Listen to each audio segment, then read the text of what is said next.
Trip to Kerala. 22শে January 2026-এ আমি আর কৌস্তভ চলে গেছিলাম আমাদের কেরালা ট্রিপে। কেরালা অনেক দিন আমাদের বাকেট লিস্টে রয়েছে, তাই যেমন ভাবা তেমন কাজ। ডিরেক্ট ফ্লাইট না থাকায় কলকাতা থেকে ব্যাঙ্গালোর আর ব্যাঙ্গালোর থেকে কোচি আমাদেরকে নিতে হয়েছিল ফ্লাইট। তারপর সেখানে নেমেই আমাদের গাড়ি অপেক্ষা করছিল। সেখান থেকেই সুন্দর ভিউ এনজয় করতে করতে আমরা কেরালা ট্রিপ স্টার্ট করলাম। কেরালা এতটাই সুন্দর, যেদিকে তাকাচ্ছি সেদিকেই শুধু ভিউ। ফার্স্ট আমরা গেছিলাম মুন্নার, আর এটা ছিল আমাদের stay, Carmel top resort. It was so beautiful. ভিউটা জাস্ট অসাধারণ ছিল। সেদিন ইন করেই আমরা ফ্রেশন আপ হয়ে বিকালবেলা চলে যাই খুব সুন্দর কলাক্ষেত্রতে ওদের অথেন্টিক ট্র্যাডিশনাল ডান্স দেখতে। ইট ওয়াজ বিউটিফুল। আর সেখানে আবার ওরা কৌস্তভকে ইনভাইট করে নেয় স্টেজে to have a fun act. সেই অ্যাক্টটাই এখন হচ্ছে, আর ভীষণ আনন্দ করি। তারপর সেখান থেকে বেরোনোর পর আমরা কিছু ফটো তুলি। প্রত্যেকটা লোকেশন ওয়াজ টু বিউটিফুল।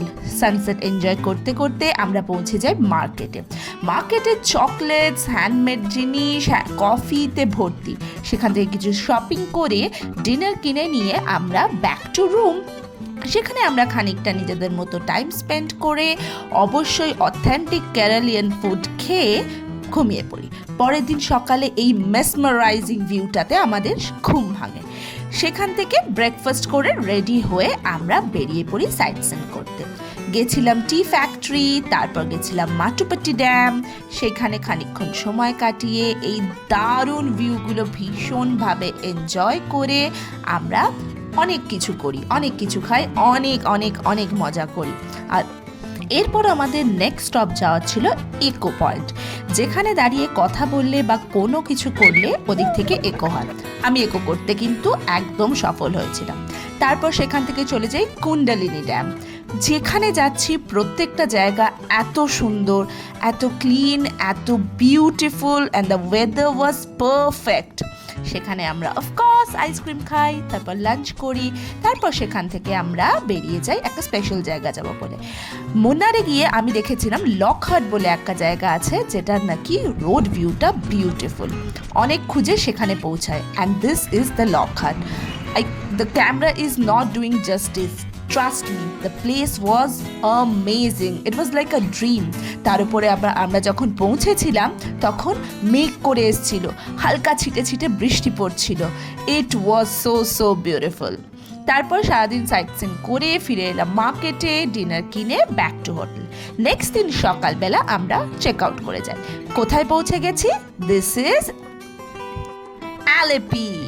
এখানে আমাদের থাকার কথা ছিল হাউস বোটে, and this is the houseboat. Can you imagine the beautiful rooms, the beautiful food, everything was so perfect. তাড়াতাড়ি ফ্রেশন আপ হয়ে অনেকটা সময় রুমে কাটিয়ে, খানিকটা ডেকে কাটিয়ে, তারপর আমাদের সন্ধেবেলা আমাদের হাউস বোটের একটা জায়গায় দাঁড়ানোর কথা ছিল।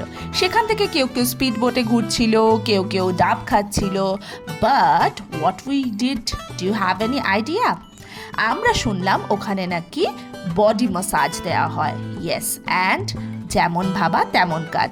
আমরা দুটো ল্যাদখোর পাবলিক একদম ডিসাইড করলাম যে আমরা বডি ম্যাসাজ নেব। বাট সেটা একটু দূরে ছিল।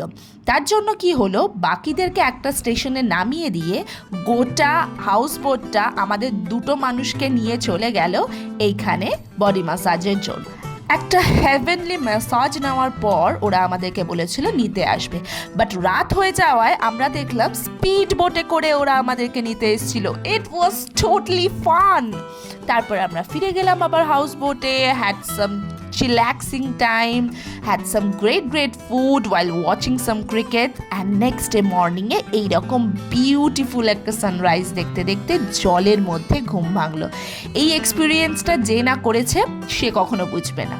তারপর আমাদেরকে হাউস বোট ছেড়ে দিল। সেখান থেকে আমাদের যাওয়ার কথা ছিল ভারাক্কালা, অ্যান্ড ইন বিটুইন আমাদের যাওয়া ছিল জটায়ু আর্থ সেন্টার। কিন্তু সেদিন জটায়ু পৌঁছাতে গিয়ে, জটায়ুতে আমাদের প্ল্যান ছিল যাব রোপওয়েতে, but the ropeway was not working that day.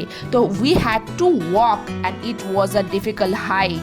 I was almost dead. আমি গিয়ে শুয়ে পড়েছিলাম জটায়ুর ওখানে, but the Jatayu was excellent. I even sobbed little bit. After that, নামতে আমার সাথে তো কিছু না কিছু হবেই. My hands got swollen up like anything. যাই হোক, গুগল বাবার আশীর্বাদে একটুখানি পরে I was feeling well. Then আমাদের স্টেতে আমরা পৌঁছে গেছিলাম দেশদান রিসর্ট. পৌঁছেই আগে পুলে ঝাঁপ, তারপর পেট পুজো অ্যান্ড তারপর রেডি হয়ে আমরা বেরিয়ে গেছিলাম ব্ল্যাক স্যান্ড বিচের উদ্দেশ্যে. Varakala is so pretty and this beach is so unique. পুরো বালিটা ছিল কালো and we have seen the best sunset of our lives. It was so beautiful. Varakala গিয়ে কেউ যদি সানসেট না এনজয় করে তাহলে that's a big miss. So we had a great time over there. We clicked so much pictures. We spent so much time together. And after that, we decided to have some food. Our Varakala is a very nice place to have some good food. It's a cliff town. তাই আমরা ক্লিফে চলে গেলাম. Cliff market খানিকক্ষণ ঘুরলাম. ঘুরতে lots of cafes were there, but we have chosen this Cafe Italiano. Oh my god, the food. Let's talk about the food. The food was excellent and it was reasonable too. We had some great beverages. We had some lasagna, some pizza, and also we had a great time over there. তো খানিকক্ষণ আমরা সেখানে ক্লিফেতে time কাটিয়ে, আর খুব ভালো হাওয়া দিচ্ছিল যেহেতু সামনেই, একটা অন্ধকার বলে বোঝা যাচ্ছিল না, বাট সামনেই ছিল সমুদ্র. Then we came back to our room and yes, that night was our wedding anniversary, third wedding anniversary. So we had a great time. We exchanged gifts. We had lovey-dovey moments, and then yes, the day went well. তারপর পরের দিন সকালবেলা breakfast করে আবার আমরা ক্লিফে চলে গেলাম. এত সুন্দর ভারাক্কালা যে যতক্ষণ থাকা যায়, যতটা উপভোগ করা যায় ততটাই যেন লাভই লাভ. তাই আবার সমুদ্রে চলে গেলাম, লম্ফ জম্প করলাম, তারপর খানিকক্ষণ ক্লিফে হাঁটাহাঁটি করলাম, আর এই করতে করতে পেয়ে গেল খিদে. তাই চলে গেলাম লাঞ্চ করতে. সেখানেও খুব ভালো খাবার, ভীষণ ভালো খাবার খেয়ে আই ওয়াজ স্যাড বিকজ আজকে আমাদের ফেরার ফ্লাইট ছিল. তারপর আমাদেরকে চলে আসতে হলো এয়ারপোর্টের লাউঞ্জে খানিকক্ষণ খেয়ে আবার আমাদের লে ওভার ছিল চেন্নাইয়ে. সেখানে থেকে আবার আমাদের ভোরবেলা ব্রেকফাস্ট করে লাউঞ্জে ব্যাক টু কলকাতা. বাস, খুবই ছোটোর মধ্যে খুব ভালো ট্রিপ করেছি আমরা. আমাদের সবসময় প্রায়োরিটি থাকে যে আমরা যতটুকু ঘুরবো খুব ভালো ঘুরবো. আমরা সব কিছু কভার করিনি because we didn't want to. আমরা শুধু সেই জায়গাগুলো যেতে চেয়েছিলাম যেগুলো আমাদের ভীষণভাবে পছন্দ ছিল. ঘুরতে যাওয়ার আগে রিসার্চ করেছিলাম, তাই যে জায়গাগুলো আমার ভীষণ ইচ্ছে ছিল যাওয়ার সেগুলোই রিল্যাক্স করে ঘুরেছি. Forever grateful to universe for letting us witness this beauty. It is truly God's own country. Love you, Kerala.